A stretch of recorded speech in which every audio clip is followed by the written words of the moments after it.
location alone, there are inferior films. Films.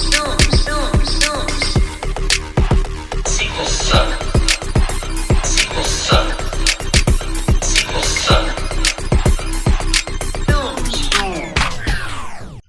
Welcome back, movie fans. We have got a special episode for you today. We know we love the Screen content, and we've been thinking about it for a little while, me and Angus, about talking about ranking the killers, but also quickly touching base with what's happening with Scream 7 and what's happening there. But we thought we needed a special guest, someone who is a massive Scream fan, but also is probably won one of the biggest popularity contests in Australia by winning Big Brother a little while ago. But Benjamin Norris, how are you, mate? I'm good. I'm just so delighted to be here. Do you know how much FOMO I have? Because I love listening to everyone's movie podcasts, and I hear them then cover Scream, and I love listening to it. But there is so much FOMO, like the fear of missing out.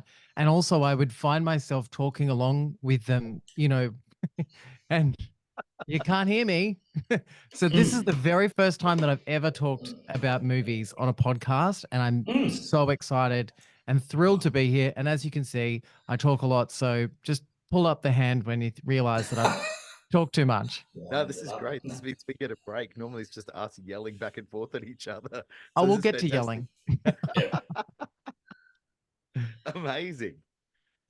Gus. Pumped, mate. I'm so pumped. I know you particularly been chomping at the bit to do more Scream 7 stuff, and I've been putting the brakes on a bit, being like, let's wait. Well, yeah. I'm glad we did, and I'm glad that you kept going at it, because there is some stuff to talk about. Look, I don't know how everyone's feeling. I think there is a mixture of excitement, fear, and outrage going on in me. Yeah. I don't know how you guys. Just in you. But just in I me. thought you were talking about in the community. That's just when you go to the bathroom. Yeah, that's just how I feel every time I sit down. I went for a big bike ride on the weekend. I'm sore, guys. All right. Okay. But that's where I'm at after reading through and checking out some of the latest updates that have come out. Are you guys feeling?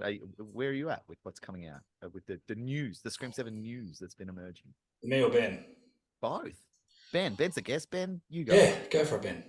Look, I actually feel the most excited about a Scream movie since the second one. And I have to say that the reason why is because we know that Neve Campbell, for the very first time since the second one, is going to be the central character. They only had Neve Campbell for Scream 3 for something like 9 days, and they had to work around her shooting this movie, Drowning Mona, which no one saw. Danny DeVito movie. I saw it. Oh, you saw that? Okay, great. Yeah, You bought the DVD. Danny DeVito was pleased. Yeah. It's like the but there's only one, and I've got it, baby. You look after that. It's a collector's item. I just feel like there's been a reason or a rationale behind the movie making process with the Scream movies right from the very start, where it's been either too expensive to have Neve Campbell, or there's been other reasons why Neve Campbell wasn't available. They didn't pay her enough money, which is what we saw in the last film, where this time around, she is central. She's going to be right at the very front of it. And that, my friends, is so exciting, because I basically believe I am the final girl in my own life. I relate. I was the final girl in Big Brother. That's what people used. I got in trouble. I actually got in trouble on that show about 6 weeks into it, or maybe it was about 2 months. I actually had a theory about how everyone was being eliminated by referring it to the Scream movies.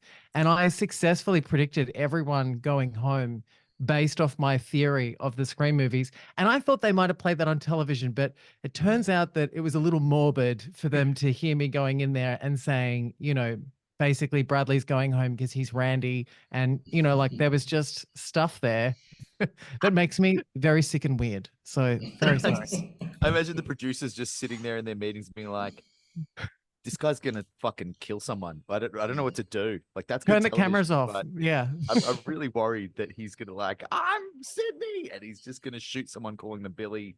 Oh my God, that's amazing. I did say to them, though, I was like, I'm Final Girl. I'm Sydney Prescott. And this is the reasons why. And I'm sure that the people that voiced Big Brother and produced that show probably never seen the Scream movie. So probably they couldn't give two fucking shits as to whether or not I was Sydney Prescott, or they didn't understand my logic. But anyway, it was correct. And I'm going to hang my hat on that. I feel it's an appropriate time to bring up this thing, which I've probably never told anyone. I mean, it's yes, because it's true. You were the final girl, so you were right. Yeah, that's the thing. You can't argue with facts. And then refused to go back for any more of it. So I'm like Neve Campbell again for Scream 6. You know, they didn't pay me properly. Yeah, well, exactly. They offered me to go back for like $560, and I was like, I don't think so. I think I'll be at home Googling myself, and that is more lucrative. Thank you.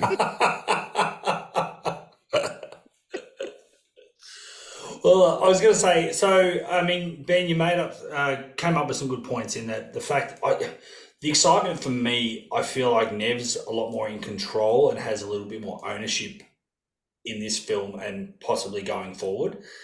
So I think that's a positive. And the fact that it came out, she did a convention maybe about 2 weeks ago, maybe at most 3 weeks ago, I think in Texas. There was a Texas HorrorCon type thing where a lot of her Scream alumni were there, and one of the questions she was asked, I can't remember the actual question, but long story short, she gave the answer as that she reached out to Kevin Williamson to come on board, and he is the new director. So it does feel like it's not just Neve coming back for a paycheck.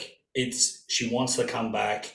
There's a good reason to come back. She's being financially looked after this time, but also it does feel like she's taking a bit of ownership and cares about the franchise enough that she's like, I think we need Kevin here. Kevin needs to be behind the camera. So for me, that's an exciting part of what's happening. But I mean, there's still a few dominoes to fall to. It still could be a complete cluster, but at least I'm positive from that point of view. Well, it's kind of a reveal behind something by even saying that. It sounds to me like she's got more of a producing role, which has not been revealed yet. At the moment, she's just being attributed as a star of it. So much like with Courtney Cox, who, when she signed on for Scream 6, she did become a producer at that point, and she did have some control in what was happening in that picture. I don't know whether it was much control because, we were never really told.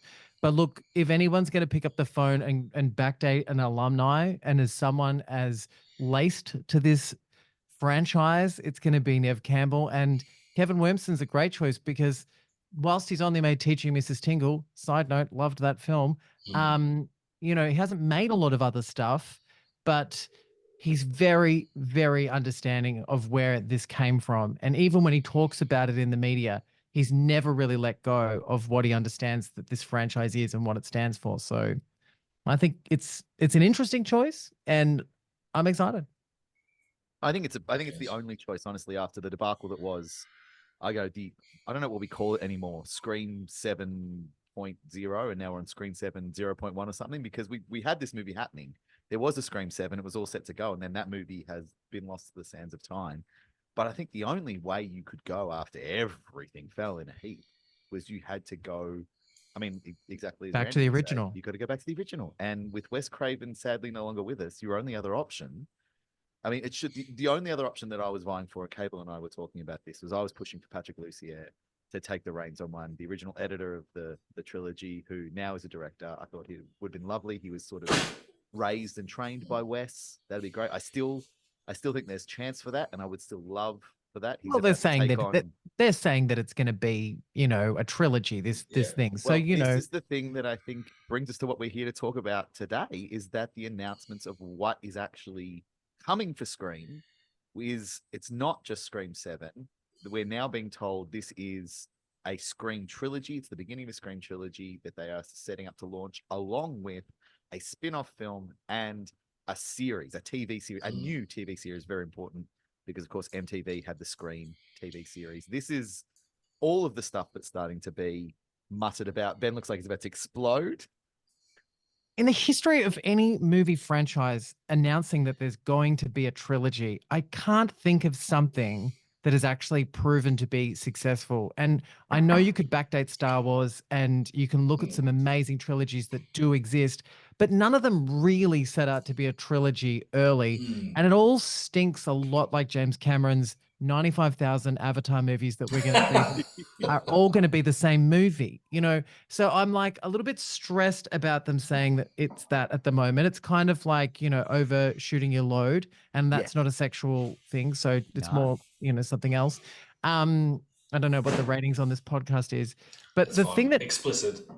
it might be a little bit disconcerting to us all that the script writers, I mean, the people writing the script are the people who wrote the last two, and their names are still on it. They wrote The Last Treatment that never got made with, you know, Jenna Ortega and Melissa Barrera. Like, you know, that script, I hope, has been completely thrown out and not rewritten into some way.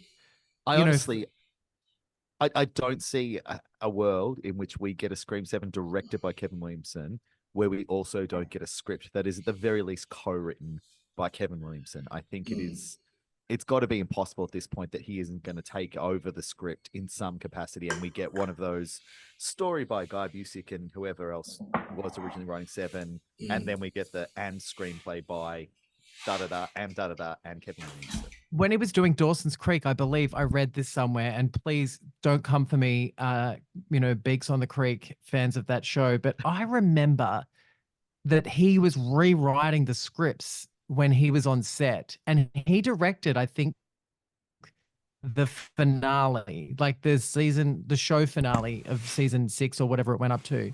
And I remember reading somewhere that as he was directing and shooting that, he was writing the scripts. So I think you are definitely onto something, that he will have control. But please, for the love of God, Ethan Kruger, fuck off and don't bring your grubby little hands to this ever. I enjoyed Reindeer Games and everything else. You really, well, I just feel like even though Scream 3 is growing on me as the years go on, I still don't particularly think he understands the methodology. No, look, I think, and we've spoken about this a lot in the past, but I think Scream 3 and Teaching Mrs. Tingle are both victims of horrible circumstances where they were trying to release movies post Columbine massacre, and studios did not want blood or violence, so they both suddenly had to pivot to try and become kind of comedies when the movies had already started filming, and it was a mess.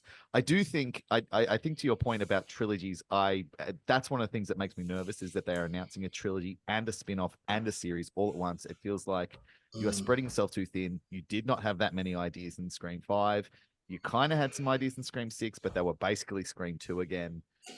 Maybe don't shoot for 4 movies and a TV series before you end the plane on this. The only thing that gives me hope is that the very first time that Scream was talked about, it was a planned trilogy that Kevin Williamson had wrote. So the man started this whole thing as a trilogy. Oh, don't you believe it? I don't believe that. You don't believe he had 1, 2, and 3 ready to go?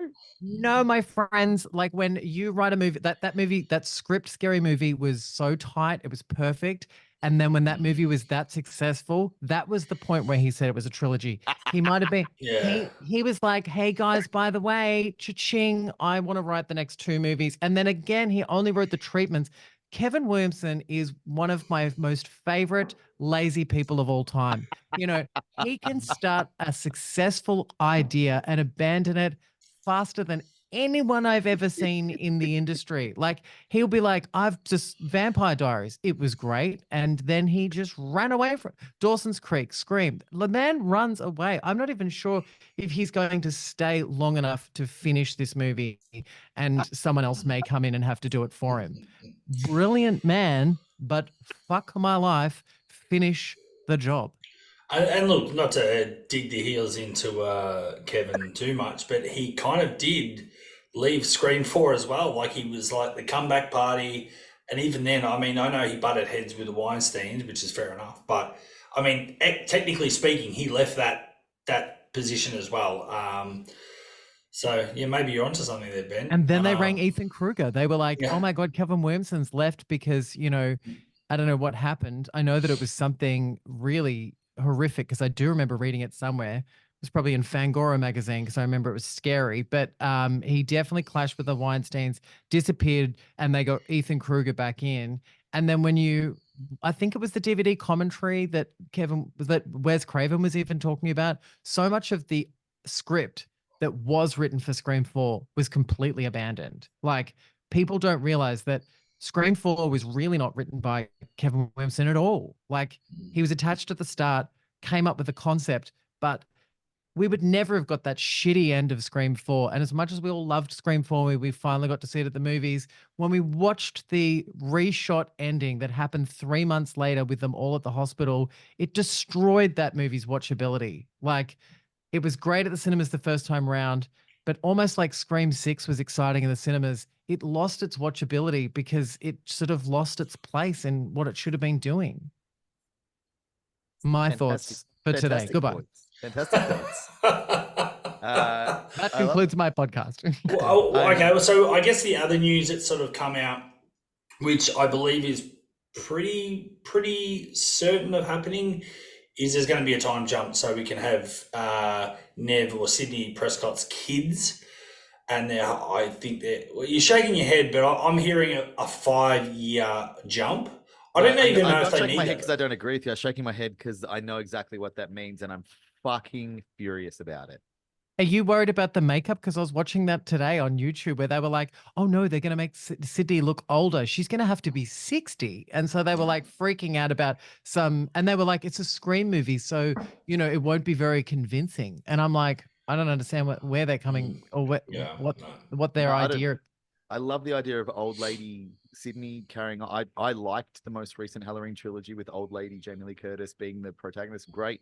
I have no issue with that. If you want to do a time jump to get some distance from Scream 6, that's great. The reason that they're going to do a time jump is because they want Sydney's kids to be older. They're going to Stranger Things / Ghostbust Afterlife this fuck, and we're going to get a bunch of tweens as our protagonists. We're going to get Sydney's 12-year-old kids running around being the main characters of this Scream movie, and it's going to be an absolute fucking nightmare. That is the only reason the time jump is to age up her kids. It's nothing to do with making Sydney older. You want the kids out. Oh, no, it's for the kids. Absolutely. And they're going to be the protagonists. And it's going to be shit. It's going to be. I just don't know that's the reason why we're going to. Afterlife is. I know. And those Ghostbusters, anything that happened with Ghostbusters after Ghostbusters 1 is a diarrhea, if you ask me. Amazing. Which one? What was that? Two. The Statue of Liberty walked. It was amazing. And I love it. Yeah, I know, but what was the guy, McNichol or whatever his name is? McNichol? Yeah. He ruined that movie for me. He overplayed it. It was like, anyway, this is not a Ghostbusters podcast. No, it's not. Full disclosure. Where were we? About the time jump. Going to Stranger Things. The time jump is fine for me. Like, I don't think it's going to be that big of a problem, and I don't care. And what is wrong with killing kids in TV, in movies? Like, that's the problem is they won't. They won't kill kids in movies, but they do. If they're doing the Stranger Things route, they'll kill the adults. They'll kill if they actually finally get Dermot Mulroney to admit he's coming back. They'll kill him. They'll stab Sydney a bunch. They'll kill a bunch of other adults. They'll kill the babysitter who allegedly is going to be one of the main characters now, her and her friends of 20-somethings. But they're not going to kill a bunch of like 12, 13-year-old kids, at least not in the first movie of a planned trilogy. They're going to scrape those kids. They're going to mix it. They're going to be the Meeks twins. They're going to get stabbed a bit and scraped a bit. And then at the end, they're going to be like, they're all alive. And they'll go and get some. Maybe they could put them in a pane of glass and float them through eternity like in Superman 2 and return to Earth, like back in the next part of the trilogy where it's appropriate for us to kill them. Like, I mean, do you know what I would say is my biggest concern about the return to Kincaid's, Sydney Kincaid, which is basically what her name is, by the way, now, guys, is she married with, so she's Sydney Kincaid, is I'm wondering what they're going to do with that character, because I don't want McDreamy kind of vibes. I certainly don't want what the fuck he did in Bridget Jones. Like, that was weird. So, like, I'd almost like Patrick Dempsey to kind of pick it up where we were before and still believe that after all this time, he could be the mastermind. You know what I mean? Like, I'd like to have big question marks about Mark Kincaid and his obsession with Sydney Prescott and why he's managed to do it for so long. I mean, the greatest twist ever would be you get to the end of the movie and her husband and father of her children is a fucking ghost face. That would be incredible. If you want to Stranger Things it, but still have that ending. I mean, and hypothetically, that could almost work a little bit. He could be the second killer from Scream 3 still. I don't hate it. I don't hate it. And I kind of love it. It's polarizing though. So, there's going to be people out there that are going to hear that, because we all forget that we own characters from these sorts of films because we've watched them so many times and our relationships are so different. Like, I think because we all love Scream, we all love the same, algorithm of characters, but we don't, some people will say the most bizarre things like Jenny McCarthy was good in Scream 3. And I'm like, stick to porn, bitch. Like, you were terrible. Like, who did you blow to get on this movie? Your acting is terrible. And they gave you more than one scene. Like, if you're going to have Jenny McCarthy in a movie ever, it's just a scary movie. It's funny you say that, because I was watching Scary Movie 3 and I forgot she's in the intro with Pamela Anderson taking the piss out of themselves. I was like, oh, well, that's fabulous. Funny. Yeah. Fabulous. That was so good. The opening of Scary Movie 3 is so good because of Jenny and Pamela doing that scene. But that's their category. Stay in your lane, my friends. Like, we do not need to see you in a movie. Like, the only character in the history of Scream movies that I'd be okay with just editing out and putting like almost like a really dodgy sort of graphic over her face is Jenny McCarthy's character in Scream 3. Like, or just cut it out altogether. Like, she was irrelevant. Don't even have the scene at the start with all of the actors all playing themselves discussing that role, or even Roman Bridges killing her in his office. Like, I just am like, it's part of the reason I hate Scream 3. I've got problems. Wow, that's such a strong word. Hate Scream 3. No, I've come the longest way, and I feel like, we could finish this podcast because you guys have already done it, and I've heard it, so I know. But like, my order of Scream movies. Oh yes, tell us your order, because we've talked offline about this, and we're. I want to make sure that I do this. I just realized that I was like, I have to check my notes, but who the fuck am I kidding? So Scream 2 is my favorite. Scream 1 is second. Scream 2022 is my third. Scream 4 is my fourth. Scream 3 is my fifth. Scream 6 no Sydney Prescott in a Scream movie. Is it a Scream movie? Before Angus tells us his list, no, I want him to kill me for mine, because as I was saying, because this is a podcast, people the audio, he was writhing in the background. He was only because of one ranking. Everything else, fine. So we can fix our friendship based on one ranking. Yeah, absolutely. What's your problem? Tell me the problem. You just need to take Scream 5. That's what it's called. It's not called Scream whatever the hell it is. It's Scream 5. You need to wrap it up in a blanket and launch it into the sun. What? That's worse than the Scream TV series. That's not a good movie in any way. It's atrocious. It's devoid of any originality or ideas. There's not a single interesting thing that happens in that movie. It just pats itself on the back for 99 minutes and then makes everyone sad. Into the bin. He's gone. He's gone. He's left the chat. He's left the chat. I'm dead. I won. It's the worst. It's the absolute worst movie. I am appalled. Well, we've got to say that I think, Angus, you definitely have issues with Dewey being killed, and that was brilliant. It was so good. I was crying in the cinema. How good? Yeah. Okay, as grown men that are obviously heterosexual men, while I'm the homosexual in this group here, I want to know. I was fully crying watching that scene with Courtney Cox and David Arquette when they reunited in front of the death of Deputy Judy. And that dialogue between the two of them, between Gail and Dewey, was so emotional that I reckon I've watched Scream 2022 times, and I still cry every time they're talking. Look, we've talked about this in previous episodes, but my biggest problem with that is that everything that they do with Dewey in Scream 5 is a betrayal of everything they do with the character in the previous 4 movies. Nothing that he does or says in Scream 5 is Dewey Riley. But that's because he's been traumatized. No, they traumatized him. They made him something other than what he was in between 4 and 5, and then they just the biggest problems that character. The biggest problems that people have with Scream 3 and Scream 4 is not killing a legacy character and killing of the legacy. But I'm sorry, if Dewey was still alive, we wouldn't have a Scream 6 and we wouldn't be talking about a Scream 7, because our fear of losing our main characters is back because we lost Dewey, and we actually feel scared for the first time in a very long time in a Scream movie. In Scream 3, we were never scared for anybody unless it was a main, like it was a main character. And then when they all survived and then survived Scream 4, we absolutely deserved a legacy character to die. And that's where the piece of the pie is divided as to who you would kill. Because kill Gail. They should have killed Gail in Scream 4. It's ridiculous Gail is still alive. She's done. She brings nothing new to the show. Kill Gail. She's gone. Move your fat tub of lard ass out of this podcast now. Yeah, she's done. They have wrung every possible drip from that. Like Scream 6, what did she do in Scream 6? They had nothing for her to do. Yeah. It was appalling. Everything. The only good thing in Scream 6 was that she arrived like a cardboard cutout. It was like she was literally like they just moved this cardboard cutout out of nowhere when she appeared. And she sort of didn't look real. I mean, she's starting to look more like Ghostface than Ghostface with the amount of work she's had done. But at the same time, Gail is iconic to this series. She is. What's that? No, but see, Gail and Sydney represent good and evil. Okay, sorry, we have to. I was just going to say time out because I agree with both of you. I think we did have to lose a legacy character, and Angus can have his Gail. I'm a Gail fan, so I don't want to lose Gail, but he might be right that maybe the lemon had been squeezed enough with her, and Dewey, being law enforcement, is a more interesting character, and obviously the older brother figure to Sydney.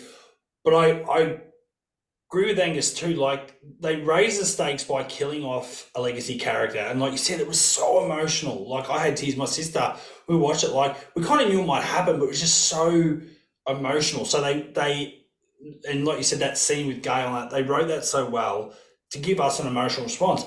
But there was no stakes in the rest of 5 and 6 because none of these core 4, no one of any consequence died. They got about 50, one died in Scream 6. They got 50 stabs each, and they still lived. And you go, well, hang on, you killed Dewey for nothing, really. Like, I feel like that was the problem. They really needed to. I just think if you fuck anyone that hard, they'll die. And like Cooper Gooding Jr.'s son was stabbed so many times, like hit anyone with a blunt object and they'll die if you cut them up that much. I was happy that he got stabbed that many times in Scream 2022 and survived, because I did kind of want him back. But that last time, like, Mexicans are rolling over being like, I would smash a piñata that hard. Lollies has come out of him, And I loved that kill too before they took it away from us. I thought that was like one of the first really interesting kills we'd seen in a Scream movie in a while. Yeah. And I was like, oh, 2 at once. This is fucking savage. And then 10 minutes later, he's like doing a jig. He's like, it turns out it's just a flesh wound.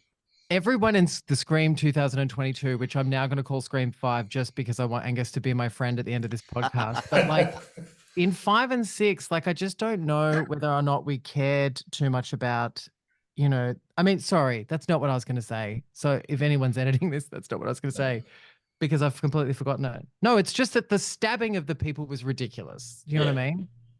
Yeah.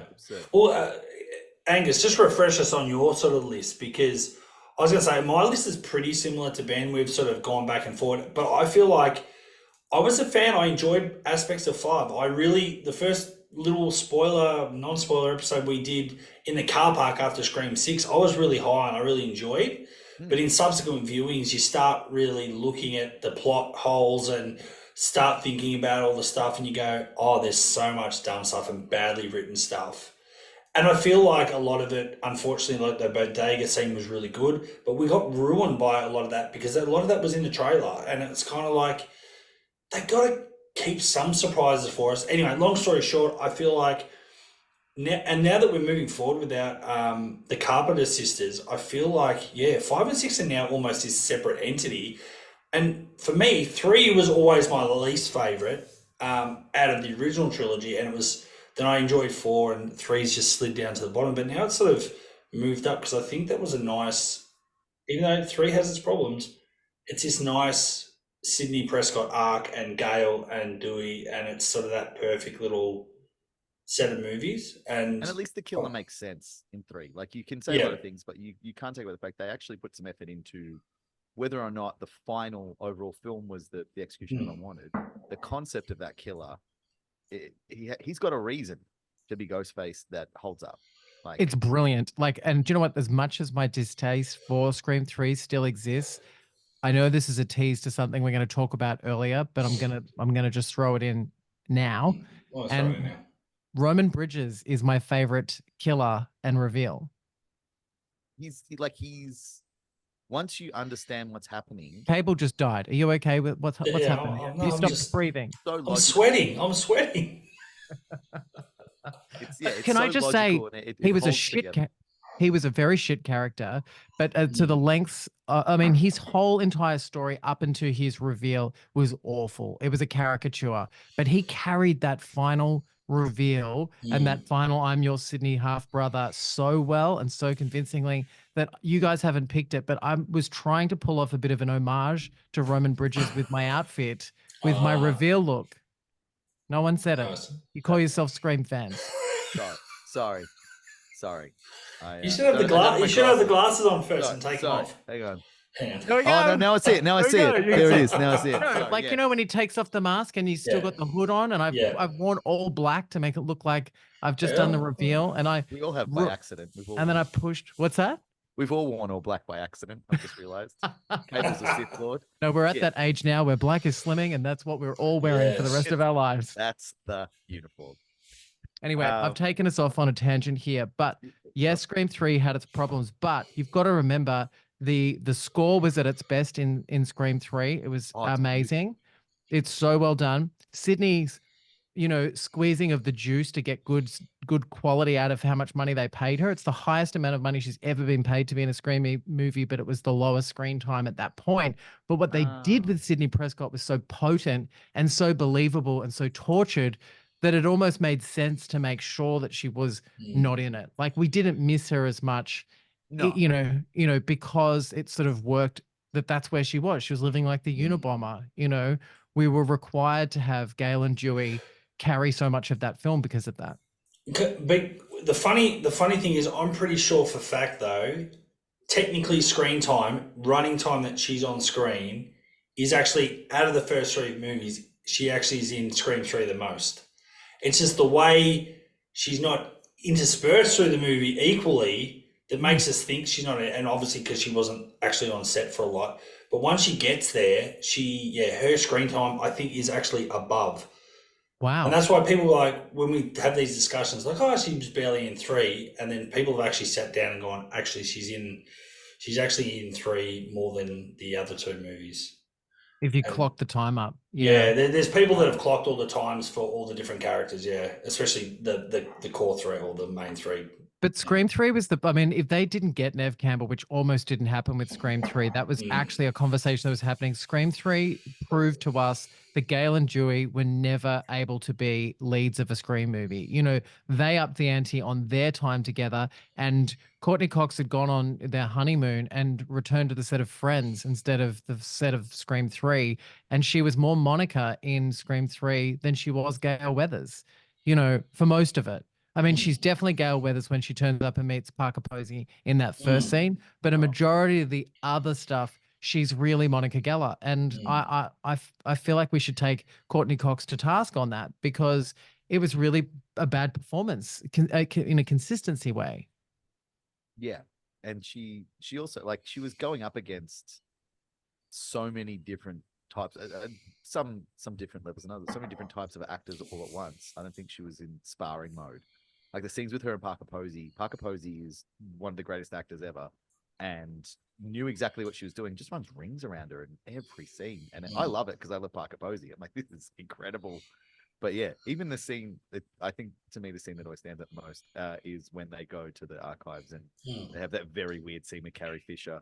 And even Carrie Fisher knows exactly what she's doing. She's like, I know what this scene is. I know I am here. I know the bit.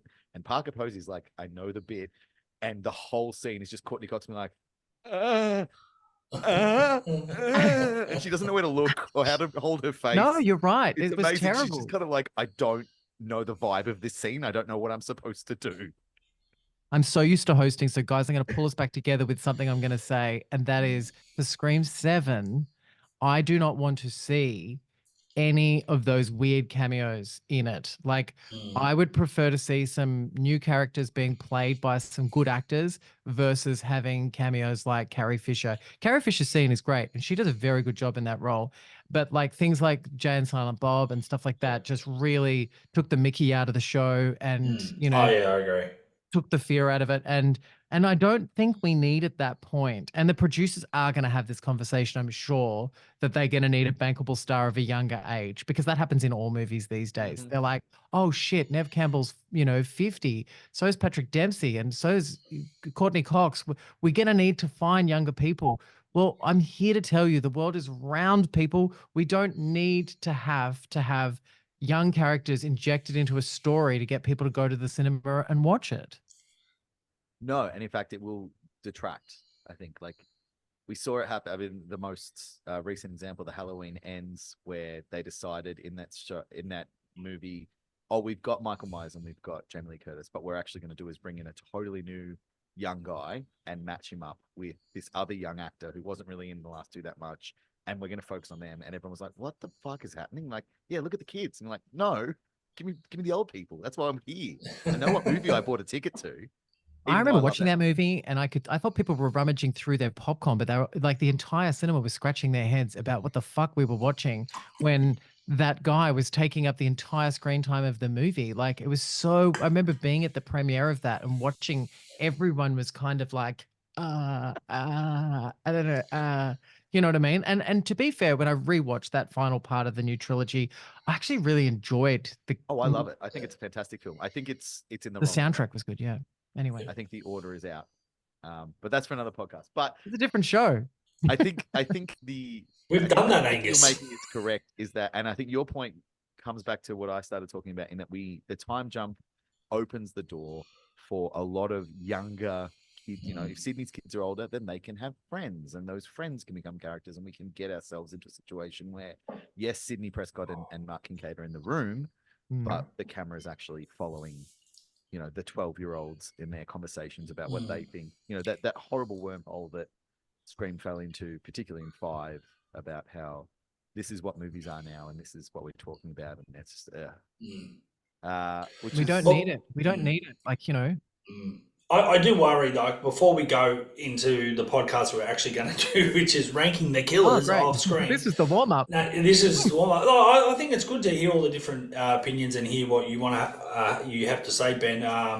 But the other thing, in researching what's been happening in the Scream universe, another thing that dropped in the last few days was actually the script, or at least the potential script with Sydney Prescott in it for number 6.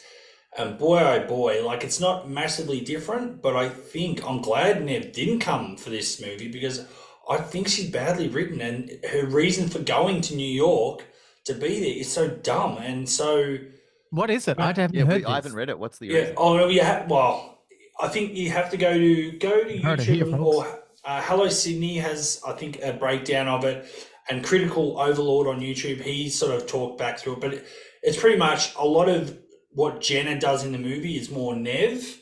So Neve, or actually Kirby, how Kirby drops the TV on Ethan? Well, that's actually Sydney dropping the TV and saying that's twice, I've done that twice, and you saw us as successful. Yeah, but even just her reasoning. So she's obviously, wherever she lives with Mark Kincaid, with the girls, so it's Seattle, she hears from a mum at school, oh, there's a Ghostface killer in New York. And she's like, oh, I'm going to have to go or something. And Mark's like, kind of the sensible one, like, no, you stay here, like, miles away. Why would you go? You don't need to. And she's like, oh, I've got to go finish this or something. And it doesn't feel very well written. Sydney, very much to what Angus was saying about Dewey not being well written for 5. I don't know if they've got the right character, because I don't think Sydney's going towards the danger. And I mean, she still did have some responsibility that I can imagine Sydney Prescott, the fictitious character, I believe that there's some responsibility to those sisters. I can imagine Sydney to a certain extent thinking, I started all of this. Now these 2 girls are being attacked again. Maybe it's my responsibility to go and put that fire out. Do you know what I mean? Like, I could imagine her doing that. I can, but if you've got to look after your own kids and not be involved, I kind of, But even with 5, she's there, and it was great to see her. But did she need to be there? Like there was no. Well, they only did that because the script didn't have her in it. That's Yeah. the problem. So Well, they were still writing to her, asking for her to do the show. She was the last person to sign to Yeah. come back. You know So, what I mean? but that's the thing with 5. She almost had a reason because Dewey is killed, so she goes. It makes perfect logical sense to drag her there, but her obligations in that movie or in that storyline, she doesn't really, at the end of the day, apart from checking in on Gail and because Dewey's being killed, she actually has no reason to be there. She doesn't have any ties, and even the killer kind of Richie and Amber like, oh, this is almost like a bonus for our movie that we're making, but it wasn't about them. It was about Sam. So anyway, I don't know. It's just And Sydney should have been included in that movie in the way that everyone predicted or assumed that she would, and that she really should have turned up just at the very last in some kind of a pull through to the next movie. That's all it should have been. Like everyone should have been dead, and then we should have got a surprise that she was in the movie after being told that she wasn't. You know what I mean? So I think that that's the only way that I would have really liked to have seen her, because I agree with you. It is very lukewarm to try and write a character into the story that we got. But at the end of the day, I genuinely was in that cinema thinking that we were going to get some kind of a Neve Campbell screenshot, some kind of last minute shoot of her, and that we'd been rused. Which does seem to happen a bit these days. And they do that. They lied to us all the time. Like remember Spider-Man? We're all like, Spider-Man. Everyone was like, is Tobey Maguire going to be in this movie? And like by that stage, everyone was like, should have known. But so many people were surprised, Yeah, everyone was like, no, I'm not going to be in that. You are. It does. You touched on it briefly talking about Kincaid, but the last thing I want to ask before we get into our list, which we can just cover briefly, but what is your vibe on some sort of horrifically shoehorned legacy killer being the killer in 7? The number one, obviously, that won't go away despite it being the dumbest thing ever, is Stu is going to come back in one of these movies. I and myself have perpetuated what I think is the truly brilliant theory that Randy is actually the mastermind and will come back, even despite the fact I know it's fully insane. I don't care. I mean, we're in a post Scream 5 world now. Who cares about logic anymore? All right, no, he's behind the whole thing. No. Do you want to see a legacy kill? Do you want? And my second part of the question is, do you want to see what I've been desperate to see for the last couple of Scream movies? Do you want to see the end of a Scream film where we don't get the reveal, where we do not get every killer? They don't catch everyone. Catch one or two, but one gets away. We don't know who they are because we know even if the trilogy doesn't happen, we're going to get Scream 8. So what is your feel about the direction the killer should go? I love that. It's probably one of the last tricks that they have in their bag as to what we need to do to try and mix things around, because we did have that, what happens if the killer doesn't kill someone at the start? What happens if one of the killers gets killed at the start? You know what I mean? Like, we've had some of those things that fans have been hoping for, and it really is the last trick that I think should and could work. And I remember someone saying that the Scream 6 movie was going to have a lot of killers, like a lot of Ghostface in it. So I felt like it was clever to kill them at the start. Like that was a really good opening in some ways. But I wouldn't mind like a Ghostface being revealed halfway through. I'd love it. I think that would be great. I think that could really work, because then you can have these protagonists trying to work out if that person's been found and people are still dying, and that person was the killer. Who's he friends with? Like you're the close one to friends to him. Maybe it's you that's the second killer. Well, do you know what I mean? I think that the point where they zigged when they should have zagged in Scream 5 is when Dewey has Amber dead to rights, and somehow she develops superhuman powers and kills him. But had he just shot her and killed her and pulled the mask off, and instead of she kills him, it's Amber.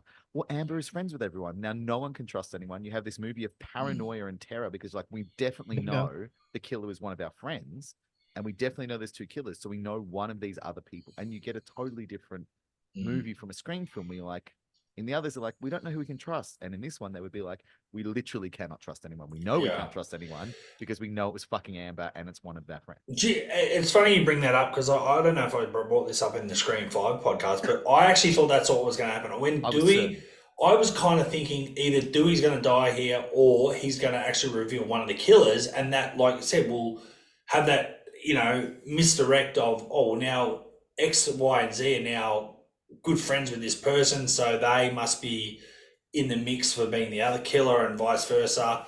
Obviously, that's not what happened. But then famously, Scream 4 was supposed to have Jill Roberts be a killer and survive, but not be identified and move into the fifth movie. And they shot that, by the way. Like, it was Jill, as in Emma Roberts revealed that recently, that they actually did shoot that storyline. So that's really interesting that they decided that the Weinsteins again jumped in and said, no, this is not what should happen. We should all go to the hospital. And like, the movie is terrible. Like, at that point, like, Scream 4 is at its the Scream franchise is, honest, if we're honest with ourselves, it's at its worst point in Scream 4 once you get to that hospital. But then it's not my favorite ending. I do love the very, very last bit. I have a soft spot for with clear. I think that's fun. I enjoy that moment. But as a whole of a scene and a setup and an absurd way to wrap up a film about mystery of Ghostface killers, I was like, what the hell is happening? It doesn't even look like it's finished. Like, it looks like when we first got DVDs in 1999, we got to see like a Ripley in Alien, shooting, Tom Skerritt, like, it didn't look finished. Like, it looks like it's like they also did something weird to the, I'm going to say, picturecology or whatever it was, or the lens. In Scream 4, like, they tried to match the footage at the very end to the rest of the movie by putting this sort of haze over the top of it. And then Wes Craven said that he was trying to do that so that it sort of looked like the other Scream movies, but it didn't. It just looked like hazy and bad picture quality. What do they call it? The Vaseline lens, I think, for Scream 4. Yeah. But I've heard recently that they've actually found the original negative, so they could, if they want to, especially if they're a 4K release. So it's funny how they find these things at the appropriate times. But it wouldn't surprise me if someone redid it in its better, full HD sort of quality, which would be nice. Well, just to get to my license of loserdom out when it comes to my fascination of Scream, when I got an iMac, I actually edited all the deleted scenes back into Scream 4 so that I could watch it in its entirety. Like, and it was a long process to do this. And the red, what do they call it? Those red copies of a trailer. Anyway, I got my friend who had only seen it once at the cinema to watch it, and he said, the pacing of this movie's fucked. Like, he was like, I thought this movie was good. And I was like, oh no, I've put it back together with all the, the deleted scenes now in it. And he was like, oh God, like, that whoever fixed it in the first place did the right thing, Oh, there is another cut, like you said, but they've alternated the takes, the original takes. I think it's called the Butcher Cut. It's called the Butcher Cut. Is it P.L. Boucher that does those kind of cuts? But yeah, I think that's a better cut, but that's neither here nor there. That's just an opinion. Which takes us to the killers. I think we need to start talking killers. Yeah, just smash these lists, because, like, you realize by this point that your listeners who love your podcast is like, why is this guy here talking over the top of the people that host the show? No, they love it. They're sick of our voices. They're like, pepper spray. Yeah, they want to hear. I think people like to, especially Scream fans, they like hearing Scream content, but they want to hear different voices, so it works. And they're probably glad to have someone defend Scream 5 after my constant spewing of outrage and shock. And the most upsetting thing that's happened to me today. Like, I don't know if I've gotten over it. It is, in my film rankings, it is rock bottom. It's below the Scream TV series, mate. It is really, but that's all right. Do you put 6 above 5? Absolutely, I put 6 above 5. At least 6 was fun. 6 was fun. Again, he's left. He's completely on that note, we might do a cut. We're doing a cut right now, and then we're going to come back for the ranking, because I might. All right. Well, I'm going to get another beer then if we're cutting. Okay, go quick. Go. Oh, you're drinking. Yeah, I'm drinking too. Are you? What are you drinking? You've got a coffee cup. No, yeah, it's got Summersby in it though. You are not Jack Summersby, so why do you keep going around saying you are?